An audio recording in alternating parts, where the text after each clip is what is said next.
नमस्कार दोस्तों, stock market studies में फिर से एक बार आपको बहुत-बहुत स्वागत है।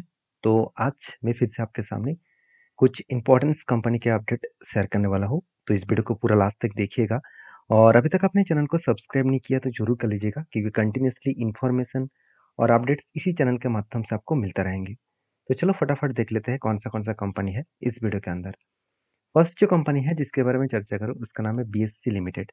देखिए बीएससी लिमिटेड के ऊपर सबसे पहले मैं एक अपडेट आपके साथ शेयर करना चाहूँगा। वो अपडेट क्या है? इस कंपनी का क्वार्टर 4 का रिजल्ट डेट अनाउंसमेंट हो चुके हैं और वो भी 29th ऑफ मई। तो 29th ऑफ मई कंपनी का क्वार्टरली रिजल्ट आने वाला है। तो इस रिजल्ट के ऊपर डिपेंड करके ही कंपनी का जो ग्रोथ है वो जानने का मौका मिलेगा। जैसे इस तरीके से बातचीत में क्यों बता रहा हूँ, मैं आपको ध्यान से एक चीज़ों को दिखा रहा हूँ, आप ध्यान से देखना। क्योंकि क्वार्टरली जो रिजल्ट है, कंपनी पिछले बार जो रिजल्ट किया था, पिछले बार जो सेल्स किया था, मतलब कंपनी का जो सेल्स था, वो ऑलमोस्ट डबल के ऊपर था। मतलब 239 से डायरेक्टली 426, ऑलमोस्ट डबल के आसपास था। तो एक्सपेंस कंपनी थोड़ा ज़्यादा किया था, नहीं तो कंपनी का प्रॉफिट बहुत ज़्यादा होता। फिर भी देखिए प्रॉफिट डबल हो चुके थे। अभी मुझे बहुत बार ये भी क्वेश्चन पूछा गया कि सर जो फर्स्ट क्वार्टर था इसका, तो उस क्वार्टर में कंपनी का सेल्स और प्रॉफिट मिलाकर 114 करोड़ का ऑपरेटिंग प्रॉफिट था। तो यहाँ पे टोटल नेट प्रॉफिट 450 करोड़ के आसपास कहाँ से होगा? देखिए एक्चुअली कंपनी की जो प्रॉफिट आया वो आदर्श इनकम से आया। अब देखेंगे तो आदर्श इनकम से 430 करोड़ के आसपास एक्स्ट्रा इनकम आया। तो होता क्या है, मान के चलिए मेरा एक बिजनेस है और मैं और दो दोस्त के बिजनेस के ऊपर भी पैसा लगा के रखा हूँ। अगर उसका प्रॉफिट होगा तो मुझे प्रॉफिट मिलेगा, अगर उसका लॉस होगा तो मुझे भी लॉस झेलना पड़ेगा। तो मेरा जो कोर बिजनेस है, मेरा जो मदर बिजनेस है, उसमें तो प्रॉफिट होगा लॉस होगा वो तो मैं देख ही लूंगा। उसको ऑपरेटिंग प्रॉफिट के हिसाब से देखना है। और जो आदर्श इनकम है, मतलब जो आपके दोस्त के बिजनेस के ऊपर आपने निवेश किया और मैंने जो निवेश किया उसके हिसाब से जो पैसा मिला, उसको आदर्श इनकम कहा जाता है। तो बेसिकली देखा है तो कंपनीज के ऊपर एक बेस्ट तरीके से यहाँ पे एक अच्छा प्रॉफिटेबिलिटी देखने को मिला था। इसका मतलब ये नहीं कि कंपनी का नेक्स्ट क्वार्टर में प्रॉफिट कम हो गया। प्रॉफिट तो ठीक ठाक है, प्रॉफिट बेस्ट तरीके से आगे बढ़ रहा है। अभी मुझे लग रहा है कि कंपनी शानदार तरीके से ग्रोथ हो रहा है। अभी इसी बेसिस में इंस्टीट्यूशन जो मतलब देखा जाए तो इंस्टीट्यूशन जितने सारे हैं, उनमें से आप बीएससी को देखेंगे, बीएससी लिमिटेड में आपको म्यूचुअल फंड में कोई भी होल्डिंग पहले देखने को नहीं मिला था। अभी म्यूचुअल फंड खुद देखिए 7.5% के आसपास होल्डिंग को ऐड किया है।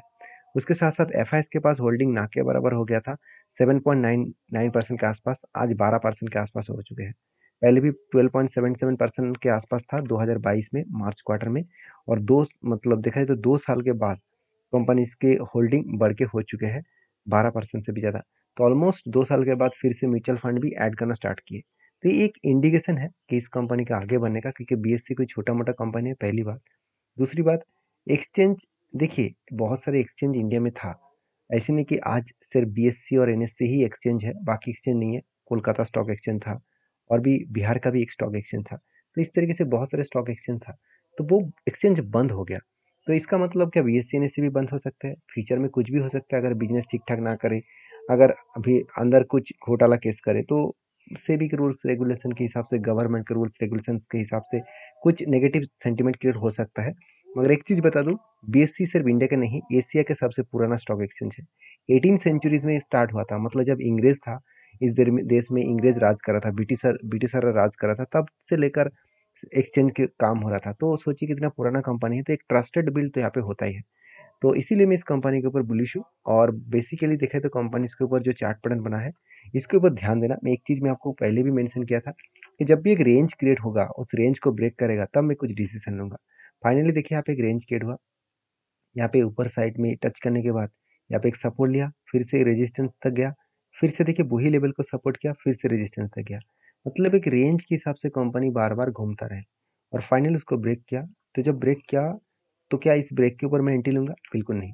मुझे एंट्री कब लेना है? मुझे एंट्री तब लेना है जब यहाँ पे एक बार रिटेस्ट करेगा। जब कोई रेंज को ब्रेक करते हैं एक बार, वो रिटेस्ट जरूर करने के लिए आते हैं। इसका कोई 100% गारंटी तो नहीं है। मैं ज़्यादा से ज़्यादा देख चुका हूँ, 90% स्टॉक में एक बार रिवर्सल आपको देखने को मिल जाता है। तो वो इस सपोर्ट को रिटेस्ट करेगा, उसके बाद अगर कोई ग्रीन कैंडल वॉल्यूम के साथ दिखे तो सोचना यहाँ से जर्नी होना स्टार्ट हो जाएगा। इस जगह पे मैं एंट्री लूंगा और जब एंट्री बनेगा तो मैं आपके साथ भी शेयर करूंगा। देखिए मेरे सारे इन्फॉर्मेशन एज ए आपको एजुकेशन पर्पस में शेयर इसलिए करता हूँ क्योंकि आपको पता चले कंपनीज के अंदर क्या चल रहा है, कंपनी किस तरीके से ग्रोथ कर रहा है, और आप उसी चीज़ों को, उसी डेटा को आप एनालिसिस करके काम करते रहिए।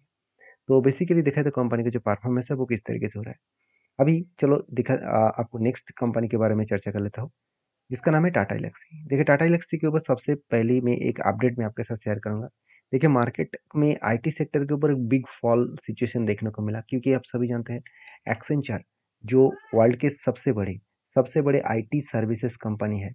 आईटी सर्विसेज इंडस्ट्रीज में एक्सेंचर सबसे बड़े कंपनी, और लास्ट 1 मंथ से एक्सेंचर के अगर मैं चार्ट पैटर्न आपके साथ शेयर करूँ तो आप खुद ही जाकर गूगल में सर्च करके देखना, 15% से भी ज़्यादा क्रैश हो चुके हैं।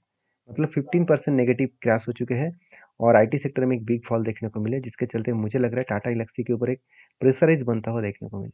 और यही प्रेशराइज कंपनी को बहुत मतलब नीचे जिस तरीके से मतलब नीचे जिस तरीके से लेके आए, उसी तरीके से इंडियन आईटी सेक्टर के ऊपर भी बिग प्रेशराइज देखने को मिले। अभी टाटा एल्क्सी के ऊपर रिजल्ट जल्द से जल्द आने वाले हैं। इसका रिजल्ट डेट भी अनाउंसमेंट हो चुका है। इसका रिजल्ट का डेट जो है आप खुद ही देख लीजिए, 24 अप्रैल, उस दिन में रिजल्ट आएगा। और रिजल्ट आने से पहले एक अपडेट भी आया इस कंपनी के ऊपर, जो मैं आपके साथ शेयर करूंगा। आप देख सकते हैं Tata Elxsi ties up with German जो मेडिकल टेक्नोलॉजीज कंपनी है, उसके साथ साथ एक big deal and big big sign up company किया है। तो मुझे लगता है इस साइन अप के कारण, इस सिचुएशन के कारण कंपनी के ऊपर एक मोमेंटम जर्नी देखने को मिल सकता है। बाकी टाटा एल्क्सी के ऊपर आपके क्या ओपिनियन है, आपकी क्या राय है, जरूर मुझे कमेंट्स करके बताना। क्योंकि टाटा एल्क्सी कोई छोटे मोटे कंपनी नहीं है, इंडिया के एक लार्जेस्ट आईटी सेक्टर कंपनी है। और बेसिकली देखें तो दो categories type IT sector company होते हैं, एक लार्ज कैप टाइप और दूसरा स्मॉल एंड मीडियम टाइप। तो स्मॉल एंड मीडियम टाइप जो कंपनी है उसके अंदर टाटा एल्क्सी का नाम देखने को मिलता है। तो फाइनली इस कंपनी के ऊपर मुझे एक ट्रेड मिला था। वो ट्रेड कुछ इस तरीके से बने, एक कप बने, उसके बाद एक हैंडल बने, और फाइनली ब्रेकआउट हुआ। ब्रेकआउट होने के बाद ऊपर तो गया था, मैंने आपको ये भी बताया कि यहाँ पे स्ट्रांगली एक रेजिस्टेंस है। वो रेजिस्टेंस निकल कर है 9123 के आसपास। क्योंकि देखिए यही लेवल से जब मार्केट, देखिए यहाँ से क्या हुआ, लगातार जब ऊपर जा रहे थे नीचे आया, और नीचे आने के बाद इस लेवल को फिर से रिटेस्ट करने की कोशिश किए, मगर उसको ब्रेक नहीं कर पाया। उसके बाद बिग फॉल हो गया। मतलब यहाँ पे एक स्ट्रांगली रेजिस्टेंस कम सप्लाई जोन है। इसी लेवल को टच करने के बाद कंपनी के ऊपर एक बिग फॉल हुआ, और इसी बिग फॉल के कारण कंपनी के ऊपर लगातार एक धीरे धीरे करके क्या हुआ, कंपनी के ऊपर एक करेक्शन मोमेंटम देखने को मिला। और मुझे लग रहा है कि थोड़ा सा और भी करेक्शन होने का चांसेस रहेगा। अगर यहाँ से गिरावट का माहौल और भी कंटिन्यू रहे तो 16,994 लेवल तक आने का चांसेस है। इस लेवल तक मैं इंतजार करूंगा, क्योंकि इस लेवल कंपनी के लिए एक स्ट्रांगली लेवल हो बन सकता है। तो बाकी आप समझदार हैं, समझदारी से इस कंपनी के ऊपर काम करना। तो मैं जितने सारे लेवल्स है वो मैं आपके साथ इसीलिए शेयर करूँ, क्योंकि आपको सपोर्ट रेजिस्टेंस के बारे में पता चले कि किस तरीके से टेक्निकली चार्ट पैटर्न में सपोर्ट और रेजिस्टेंस कितने इंपॉर्टेंस होते हैं। क्योंकि देखिए ये जो लेवल है, ये लेवल मैंने ऐसे मार्किंग नहीं किया, क्योंकि देखिए ऊपर जाने के बाद यही लेवल को टच करने के बाद वो वापस गया, और ये लेवल प्रीवियस भी एक स्ट्रांगली क्या था, एक रेजिस्टेंस था। मतलब वही रेजिस्टेंस और ऊपर साइड से क्या बनता है, सपोर्ट। तो इसका मतलब वही लेवल में वो सपोर्ट बनने का कोशिश करेंगे। तो मैं इस कंपनी के ऊपर बुलिश तो हूँ, मैं जरूर इस कंपनी के ऊपर कंटिन्यू करूंगा। आपके क्या राय है, जरूर मुझे कमेंट्स करना।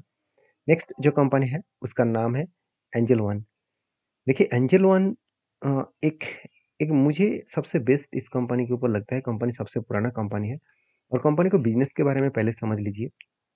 Company business of stock, commodities, currency broking, साथ ही साथ इंटरनेशनल ब्रोकिंग, उसके साथ साथ providing margin trading facilities, deposit services, and आप देखेंगे तो म्यूचुअल फंड वगैरह, और साथ ही साथ एनबीएफसी के ऊपर भी कंपनी काम करते हैं, लोन देने का भी काम करते हैं, इंश्योरेंस भी बेचते हैं। तो कंपनी का प्रोडक्ट का कोई कमियां नहीं है।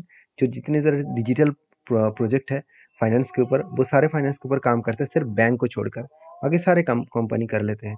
तो बेसिकली देखा तो कंपनी का जो ग्रोथ है बहुत हाई लेवल में होने का चांसेस है, क्योंकि अभी तो सिर्फ शुरुआत है इंडिया में। क्योंकि इंडिया के अगर एवरेज के बारे में बात करूँ तो टोटल इक्विटी में जो निवेश है रिटेल पब्लिक का, मतलब टोटल इन्वेस्टर के, वो सिर्फ 3% के आसपास, तो 3 से 3.5% के आसपास यहाँ पे टोटल इन्वेस्टमेंट इक्विटी में है। और जहाँ पे अमेरिका में 55% लोग निवेश करते हैं डायरेक्टली इक्विटी में, और चाइना में 33% डायरेक्टली इक्विटी में निवेश करते हैं। तो सोचिए कितना बड़ा डिफरेंस है, कितना बड़ा अंतर है, आप खुद ही देख लीजिए। आप, ये बात मैं नहीं बता रहा हूँ, आप गूगल में जाकर सर्च करना, आपको खुद पता चलेगा। तो कहने का मतलब है कि जब इंडियन मार्केट का ग्रोथ होगा, इंडिया में हर व्यक्ति के पास इनकम होगा, पर कैपिटल इनकम बढ़ेंगे, तो लोग क्या करेंगे, लोग डायरेक्टली मार्केट के ऊपर भी निवेश करेंगे, वो रिस्क लेने का कोशिश करेंगे। ऑब्वियसली रिस्क लेने के लिए उसको कभी ना कभी मार्केट के ऊपर निवेश तो करना ही पड़ेगा, क्योंकि अगर किसी जगह से पैसा बनता है तो मार्केट के ऊपर बनता है। इसका मतलब ये नहीं कि कोई कोई भी पेनी स्टॉक पकड़ लिए और पूरे का पूरा पैसा वहाँ पे डाल दिए और आपका वो मल्टीपल का रिटर्न दे देंगे और आप करोड़पति बन जाएंगे। ऐसे बिल्कुल नहीं। हर सिचुएशन को समझिए, हर पॉइंट को समझिए, कंपनी के बारे में एनालिसिस करिए, उसके बाद काम करिए। तो देखिए, एंजल वन के ऊपर मैं एक पॉइंट्स आपके साथ शेयर करूंगा। कंपनी के ऊपर 18th ऑफ अप्रैल में कंपनी आपको ऑब्वियसली एक रिजल्ट पब्लिश करने जा रहा है Q4 का। तो जो लोग Q4 का रिजल्ट पाना चाहते हैं तो इस कंपनी की डेट को याद रखना। और फाइनली कंपनीज के ऊपर जो लेवल्स मैंने मार्किंग किया था, मुझे फर्स्ट एक एंट्री मिला था यहाँ पे। वो एंट्री कुछ इस तरीके से थे, कप विद 100 पैटर्न्स, और फाइनली ब्रेकआउट होने के बाद कंपनी धीरे धीरे करके टारगेट को अचीव किया।